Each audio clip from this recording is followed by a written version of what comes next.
ABVP Golconda జిల్లా convener Vikramaditya ఆధ్వర్యంలో విద్యార్థులు ఆందోళనకు దిగారు.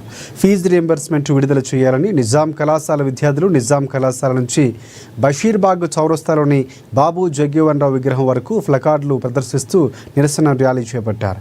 8,400 కోట్ల రూపాయల స్కాలర్షిప్ ఫీజు రియంబర్స్మెంట్స్ వెంటనే విడుదల చేయాలని అన్నారు.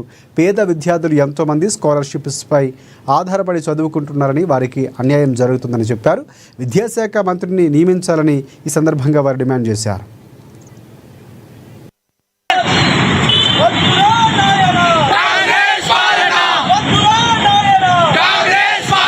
అఖిల భారతీయ విద్యార్థి పరిషత్ గోల్కొండ జిల్లా ఆధ్వర్యంలో బషీర్బాగ్ చౌరస్తాలో గల బాబు జగ్జీవన్ రామ్ విగ్రహం వద్ద నిరసన కార్యక్రమం తెలియజేయడం జరుగుతుంది.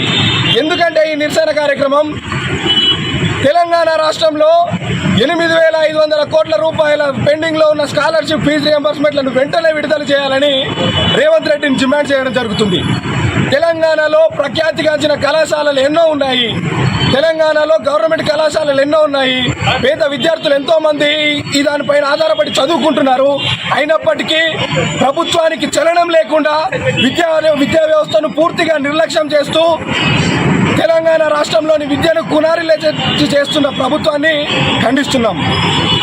తెలంగాణ రాష్ట్రంలో అన్ని ప్రైవేట్ కళాశాలలు బంద్ను పిలుపునిచ్చే పరిస్థితి వచ్చిందంటే పరిస్థితిని అర్థం చేసుకోవచ్చు.